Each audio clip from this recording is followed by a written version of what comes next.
कोई सीईओ इस तरह का बयान दे रहा है कि आम आदमी घर में रहे, तो इसका मतलब है कि एक चौराहे का गुंडा बयान दे रहा है। यह बयान पूरी तौर से गुंडागर्दी का बयान है, और गुंडागर्दी का बयान दे करके वह पूरी तौर से लोगों को धमका रहा है कि आप अपने घरों। आपकी पार्टी मिल्कीपुर उपचुनाव में हार का सामना करना पड़ा, तो उस हार को किस तरीके से देखते हैं? देखिए, हार हुई ही नहीं, चूँकि निर्वाचन आयोग का काम होता है, इसीलिए वहाँ फोर्स लगाई जाती है कि एक भी व्यक्ति वोट डालने से बचने न पाए। आप इधर देख रहे होंगे, आपकी मीडिया ने भी तमाम सारी चीज़ों को उठाया कि जो वोट देने जा रहे हैं, पुलिस उनके ऊपर लाठी चला रही है, पुलिस उनको भगा रही है। जो वोटर नहीं है वो जा करके 10-15 वोट डाल रहा है। तो ये वोट तो नहीं हुआ, ये तो लूट। मृत्यु जहाँ जिसके भी हो, वहाँ कुंभ में भी कोई बीमार पड़ता था, साधु संत बीमार पड़ते थे, उनको हॉस्पिटल में भर्ती कराया जाता था। अगर वो तो साधु संत है, उनको तो स्वर्ग जाना है, तो क्यों नहीं मर गए वहीं?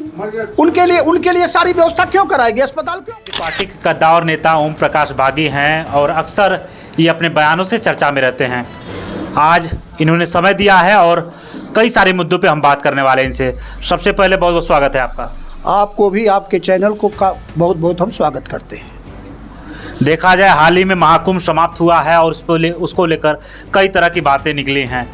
महाकुंभ के इस आयोजन को लेकर क्या कहेंगे आप? देखिए, कुंभ यह हजारों वर्षों से प्रयागराज में कुंभ यह चलता है, और स्वफुर्त जनता श्रद्धा भाव से प्रयागराज में कुंभ नहाने जाती है।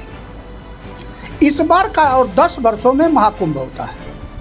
इस बार का जो महाकुंभ का आयोजन किया गया, इसमें पहली बार किसी सरकार ने चारों तरफ कार्ड बांटा और माहौल बना करके जनता को इलाहाबाद प्रयागराज भेजा गया। वहाँ जनता गई, जनता नहाई। यह हर साल चलता रहा है और चलता रहेगा।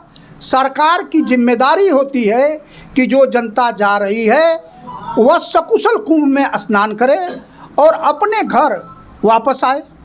इस बार चूँकि सरकार ने पूरे देश भर में एक वीआईपी कल्चर अपनाया, और वीआईपी कल्चर अपना करके यह चूँकि हवाई जहाज़ का किराया सैकड़ों गुना बढ़ा करके और पूरी तौर से लूट मचाया। यहाँ वीआईपी कल्चर अपना करके जनता को भेड़ और बकरी से समझा, और पूरी तौर से भेड़ बकरी समझ करके भीड़ को जिस तरह से एक तरह से साजिश के तहत रौंदा गया, हजारों लोग मरे और उसकी गिनती सरकार नहीं कर पाई।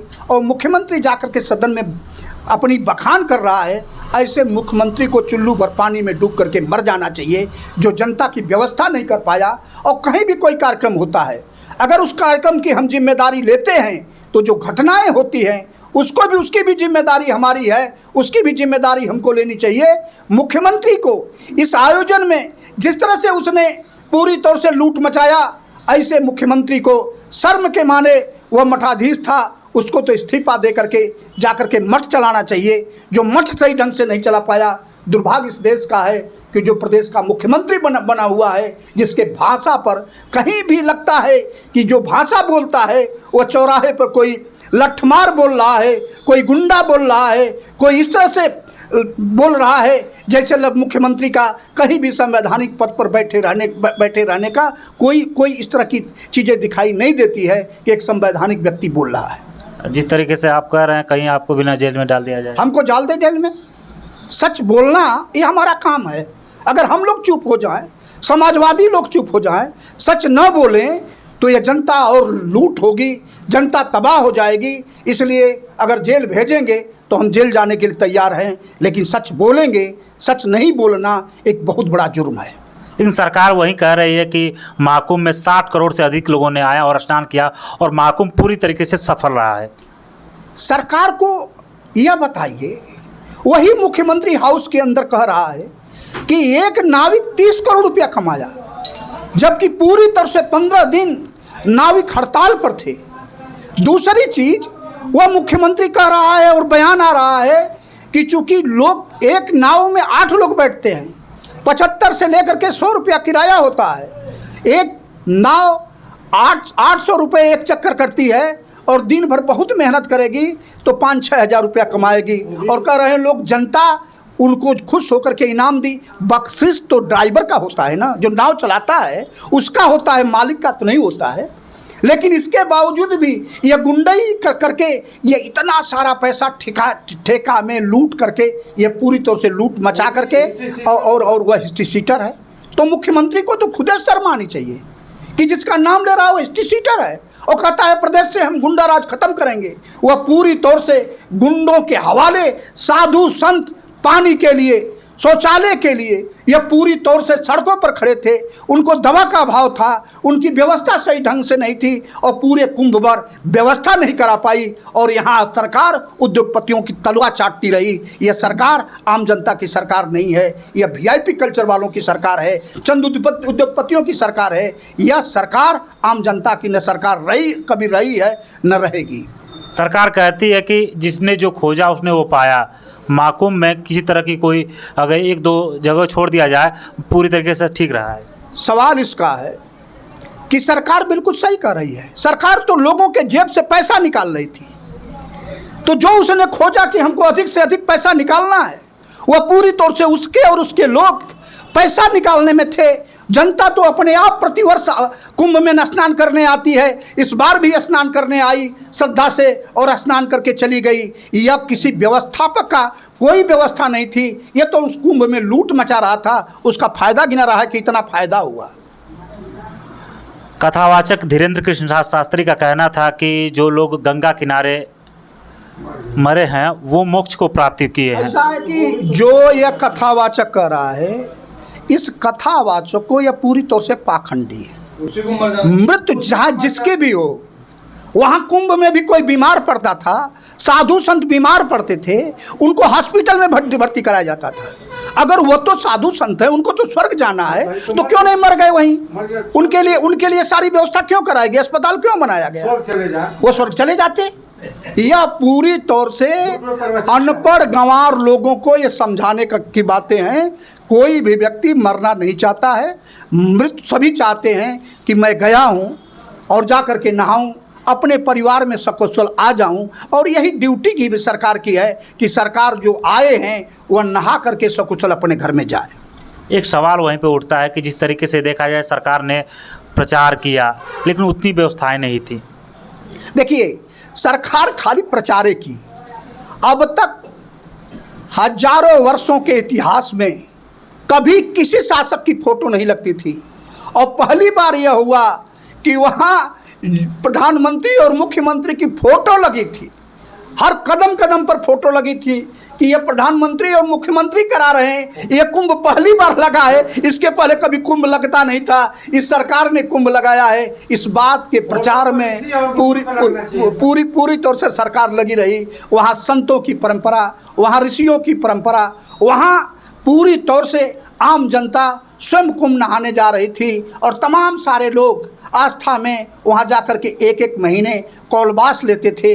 उनकी व्यवस्था, टेंट की सारी चीज़ें पहले भी होती थी, इस बार भी होती रही है। वीआईपी कल्चर इस तरह का कभी नहीं रहा।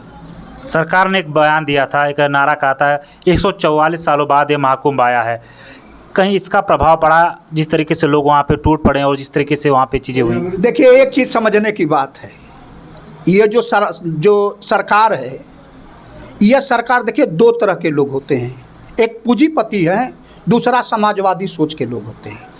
पूंजीपति का काम होता है कि जिनके पास धन है उनकी अच्छी से अच्छी व्यवस्था करके उनसे अधिक से अधिक पैसा कमाया जाए। जो आम आदमी की सोच होती है, समाजवादी लोगों की सोच होती है, वह सोच होती है कि आम आदमी वहाँ अगर जा रहा है तो उसको अच्छे से अच्छी व्यवस्था मिले, स्नान करे, दान पुण्य करे और सकुशल अपने घर चला जाए।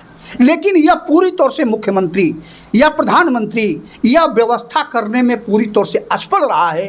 पूरा देख लीजिए, कुंभ में यहाँ जितने भी धन पशु लोग थे, उन्हीं की व्यवस्था में यह पूरी तौर से सरकार और सारे मठाधीश उन्हीं के चक्कर में लगे हुए थे। और जो मठाधीश गुणगान गा रहे हैं, वहाँ साधुए कह रहे थे कि यह तो सरकार का खा रहे हैं, उन्हीं की व्यवस्था सरकार ने की है। बाकी आम आदमी के लिए, आम साधुओं के लिए कोई व्यवस्था नहीं थी। वहाँ उनको रहने के लिए टेंट नहीं था, उनको लकड़ी नहीं ढूंढा के लिए मिल रही थी, उनको शौचालय की व्यवस्था नहीं थी। कुछ साधु गए शौचालय की व्यवस्था, पानी लगवाने के लिए, उनको वहाँ के गुंडों ने मारा पीटा। यह कभी तो नहीं हुआ है, कभी कुंभ में इस तरह का नहीं हुआ है, कभी गुंडागर्दी नहीं हुई है। लेकिन पहली बार इस कुंभ में गुंडागर्दी हुई है। और गुंडागर्दी कर करके मुख्यमंत्री कोई भी तानाशाह अपनी प्रशंसा न करे तो उसकी प्रशंसा कौन करेगा? आम जनता तो उसकी प्रशंसा नहीं कर रही है। किसी क्षेत्र, किसी गांव में आप जा कर के पूछिए तो सारे लोग कहते हैं कि इस बार कुंभ की जितनी खराब व्यवस्था रही है वह आज तक कभी नहीं रही है। हाल ही में देखा जाए आपकी पार्टी मिल्कीपुर उपचुनाव में हार का सामना करना पड़ा, तो उस हार को किस तरीके से देखते हैं? देखिए, हार हुई ही नहीं, चूँकि निर्वाचन आयोग का काम होता है, इसीलिए वहाँ फोर्स लगाई जाती है कि एक भी व्यक्ति वोट डालने से बचने न पाए। आप इधर देख रहे होंगे, आपकी मीडिया ने भी तमाम सारी चीज़ों को उठाया कि जो वोट देने जा रहे हैं पुलिस उनके ऊपर लाठी चला रही है, पुलिस उनको भगा रही है। जो वोटर नहीं है वो जा करके 10-10, 15-15 वोट डाल रहा है। तो ये वोट तो नहीं हुआ, ये तो लूट हुई ना।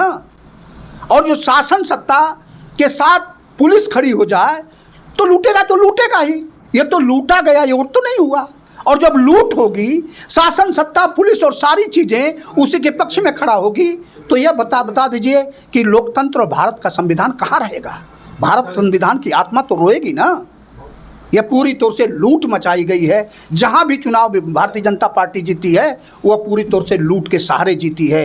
अधिक से अधिक अभियान चला करके वोटिंग होती तो परिणाम दूसरा होता, या किसी कीमत पर नहीं जीत पाते, लेकिन वोटिंग होने ही नहीं दी है। सबसे खराब वोटिंग हो रही है।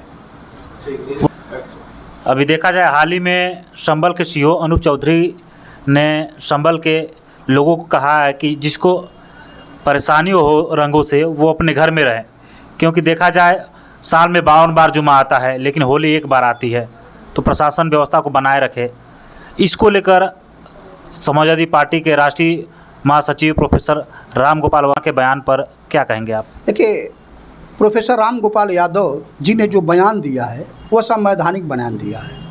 चाहे वो पुलिस हो, डीएम हो, एसपी हो, या जितने भी सारे अधिकारी और कर्मचारी हैं, इसीलिए लगाए जाते हैं कि निष्पक्ष भाव से वहाँ हिंदू मुस्लिम न देखे, आम जनता की सहूलियत का ख्याल रखे। लेकिन कोई सीईओ इस तरह का बयान दे रहा है कि आम आदमी घर में रहे, तो इसका मतलब है कि एक चौराहे का गुंडा बयान दे रहा है। यह बयान पूरी तौर से गुंडागर्दी का बयान है, और गुंडागर्दी का बयान दे करके वह पूरी तौर से लोगों को धमका रहा है कि आप अपने घरों में रहो। यहाँ दोहरी घाट में भी त्यौहार मनाया जाता है, मुसलमान हिंदू के घर जाता है और जा कर के गुजिया खाता है, त्यौहार मनाता है। हर जगह जहाँ भी त्यौहार होता है हिंदू मुस्लिम सब लोग मिल करके बनाते हैं, लेकिन किसी के ऊपर कचरा फेंक दिया जाए, किसी के ऊपर ले जा करके गोबर फेंक दिया जाए, किसी के ऊपर ले आकर के सड़ा हुआ जो गाड़ी से निकल रहा है मोबिल फेंक दिया जाए, यह त्यौहार तो नहीं है, यह तो गुंडागर्दी है ना। तो कोई भी इसका विरोध करेगा। आज गाँवों से लेकर के शहरों में जो इतने संभ्रांत लोग हैं वह लोग हिंदू ही हैं, तो वह कहते हैं आवारा लड़कों से कि तुम मेरे घर में आकर के तुम होली नहीं खेलोगे, धीरे से बाहर से आप निकल जाओ, यहाँ इस तरह की होली नहीं खेली जाएगी। और तमाम लोग, अच्छे लोग विरोध कर रहे हैं। और संभ्रांत लोगों को खुल के आगे आना चाहिए कि हिंदू हो, मुस्लिम हो, सिख, ईसाई हो, यह भारत की एक साझा संस्कृति है, और साझा संस्कृति पर आँच आएगी तो हम लोग बर्दाश्त नहीं करेंगे। यह संपूर्ण जनता को खुल कर के सामने आना चाहिए। तो वहीं बीजेपी के नेताओं का मानना है कि जो संभल के सीईओ ने बयान दिया है ये व्यवस्था बनाए रखने के लिए दिया है। देखिए, यह पुष्यमित्र शून्य के मानने वाले लोग हैं। पुष्यमित्र शून्य ने इसी देश के अंदर जिस तरह से बौद्धिस्टों और जैनियों का कत्लेआम कराया था, खौलते तेल में बच्चों को डाल देता था, उस संस्कृति को ये मानने वाले लोग हैं। और वह चाहते हैं कि इतना दहशत पैदा कर दो, इतना पुलिस से प्रताड़ित करा दो कि आम जनता दहशत में सच न बोल पाए। यह दहशतगर्द लोग हैं, और दहशतगर्द लोग न्याय और संविधान की बात नहीं मानते हैं। वह हर समय मनुस्मृति और गुंडा राज की बात करते हैं। ये गुंडा लोग हैं, इनसे न्याय की बात नहीं की जा सकती। हाल ही में एक बयान आया है मुख्यमंत्री योगी आदित्यनाथ का। उन्होंने बोला है संसद में, विधानसभा में, कि जो लोग बाबा साहब के नाम को हटाते थे कभी, आज वो संविधान की प्रतियां लेके घूम रहे हैं, क्या कहेंगे आप? देखिए, योगी आदित्यनाथ अगर संविधान की शपथ खाया है तो पूरे प्रदेश के जितने भी नौजवान नागरिक हैं वो इस प्रदेश के नागरिक हैं और सबका वो मुख्यमंत्री है। पहले मुख्यमंत्री ये बता दे कि अभी गोरखपुर में प्रोफेसरों की भर्ती किया है और सारे के सारे लोग, सारे ठाकुरों को और ले आकर के कुछ ब्राह्मणों को, ऐसे लोगों को पूरी की पूरी प्रोफेसर की नौकरी में बैठा दिया। बाहर यहीं बीएचयू के अंदर प्रोफेसर की नियुक्ति हुई। यह बताओ कि डॉक्टर भीमराव अंबेडकर ने कहा था कि परीक्षा से योग्य लोग आते हैं और योग्य लोगों को पदों पर बैठाओ। योग्य लोग जब पद पर जाएंगे तो वह अच्छी शिक्षा देंगे, बच्चों को पढ़ाएंगे, बच्चों को ऊपर उठने का रास्ता बताएंगे। लेकिन यह पूरी तौर से मैं पूछना चाहता हूँ जोगी जी, ये जितने भी परीक्षा लीक हुई है वह आप डॉक्टर भीमराव अंबेडकर के संविधान को मानते हो? क्या संविधान यही कहा है कि परीक्षा लीक करा दो? पुलिस की भर्ती में जिस तरह से लूट मचाई गई, क्या संविधान ने कहा है कि तुम यही करा दो? और संविधान को मानने वाला वो व्यक्ति होता है, वो सोचता है कि पहले आप याद करो कि गांव में कोई बीमार पड़ जाए तो अगर रात में गाड़ी खोजने जाओ तो गाड़ी वाला अगर 500 रुपया गाड़ी का खर्चा है तो 5,000 रुपया मांगता था, 2,000 रुपया मांगता था। कोई भी आम आदमी की सोच का कि ये सरकार आम आदमी की सरकार है, वह व्यक्ति स्वयं 108 नंबर दिया कि आपको कोई भी रात में दिक्कत पड़े आप फ़ोन करो, 20 मिनट के अंदर जो ना गाड़ी आपके घर पहुंचेगी, अस्पताल लेके जाएगी। अस्पताल में व्यवस्था किया कि कोई भी व्यक्ति जाए तो 1 रुपये की पर्ची से उसका इलाज हो जाए। मैं पूछना चाहता हूं कि योगी जी, आप संविधान को मानते हो, अस्पताल की व्यवस्था सही कर पाए? आज अस्पताल की व्यवस्था सही नहीं है ना, पूरी तौर से लूट मची है। शिक्षा की व्यवस्था अगर संविधान को मानते हो तो तुमको कहा जाता कि तुम संवैधानिक पद पर बैठे हुए हो, शिक्षा को मुक्त और अनिवार्य कर दो तो कहा जाता कि तुम संविधान को मानने वाले हो। लेकिन शिक्षा को मुक्त और अनिवार्य तो नहीं कर पाए ना। लेकिन जिस दिन माननीय मुलायम सिंह मुख्यमंत्री हुए थे, हाई स्कूल और इंटर की पूरी तौर से शुल्क माफ़ किया था और माफ़ करके कहा था कि हमारा नौजवान पैसे के अभाव में शिक्षा से वंचित न होने पाए, उसको अवसर मिले कि वो आगे बढ़ करके वो अभी तरक्की करे और राष्ट्र की भूमिका में शामिल होकर के देश के विकास में काम करे, उसका पसीना देश के लिए निकले। यह सोच होती है। आप बताओ, समाजवादियों की एक सोच रही है कि जिस आदमी का पसीना ज़मीन पर गिरता है वह देश खुशहाल होता है। अगर वह खुश होता है, किसान खेत में काम कर रहा है, बुनकर लूम पे काम कर रहा है, अगर किसान का पसीना ज़मीन पर गिरता है, ज़मीन खुशहाल होगी, किसान खुशहाल होगा तो देश खुशहाल होगा। मजदूर जिसका पसीना मशीन पे गिरता है, मजदूर खुशहाल होगा तो देश खुशहाल होगा। मैं पूछना चाहता हूँ जोगी जी, 8 घंटे जो काम करता था वह तब भी 20 से 25,000 रुपया काम पाता था और 8 घंटे से अगर 4 घंटा एक्स्ट्रा काम होता था तो 8 घंटे का पैसा मिलता था। तुम्हारी सरकार आई है, तुमने 12 घंटे का आज 10,000 पर ले आकर के एक नौजवान को ले जाकर के पटक दिया है जो अपना परिवार नहीं चला पा रहा है। वो हम अपने माँ बाप की देखभाल कैसे करेगा? आज पूरी तौर से ठेके पर लूट मची है। उसको क्यों नहीं रोक लेते हो? जब संविधान को मानते हो तो उसको रोको, और जब रोकोगे तब कहा जाएगा कि संविधान के पद पर बैठा हुआ व्यक्ति पूरी तौर से देश में अमन चैन चाहता है, देश को आगे बढ़ाने की सोच रहा है। ये तो पूरी तौर से लूट मची हुई है। एक आखिरी सवाल, 2027 में आप लोग वापसी करने जा रहे हैं? 2027 में आम जनता में जिस तरह से पूरी तौर से हाहाकार मचा है, 2027 में हम पूरी ताकत से आएंगे।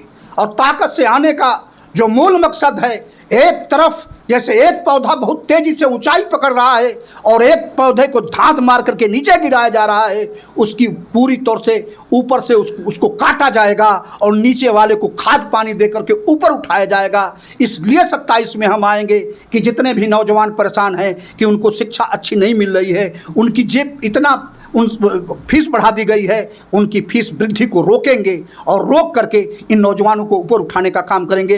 जो नौजवान काम कर रहे हैं 8,000 10,000 पर, उनको न्यूनतम वेतन दिलाया जाएगा और न्यूनतम वेतन दिला करके उनको आत्मनिर्भर बनाया जाएगा और कोई भी व्यक्ति दवा के अभाव में मरने न पाए। इस संकल्पना के साथ हमारी माँ बहनें रात के अंधेरे में भी निकले तो सुरक्षित रहें। कोई भी मनचला उनके ऊपर किसी भी कीमत पर आँख न दिखा पाए, इस तरह की व्यवस्था की जाएगी। और कोई भी नौजवान रोजगार के अभाव में वंचित न हो पाए। सारी पूरी जितनी हमारी प्राथमिकता है, नौजवानों के दिल के अंदर यह बात बैठाई जाएगी कि यह चुनाव इसलिए जीतना जरूरी है कि देश का संविधान जीतेगा, और जिस दिन बाबा साहब भीमराव अंबेडकर के सपनों का भारत बनेगा, उस दिन शिक्षा, सुरक्षा, स्वास्थ्य और जनोपयोगी सुविधाएं सबको अवश्य मुहैया करा करके देश को दुनिया में मजबूत भारत बनाएंगे। यही 2027 की संकल्पना है। तो ये थे मेरे साथ ओम प्रकाश बागी, जिन्होंने हमारे सवालों का बड़े ही मुखरता के साथ जवाब दिया। इनकी बातों से कितने सहमत हैं, इनका मानना है कि 27 में एक बार फिर से समाजवादी पार्टी वापसी करेगी। आपकी क्या राय है? अपनी राय कमेंट बॉक्स में दीजिएगा। मुलाकात होगी आपसे एक नए वीडियो में।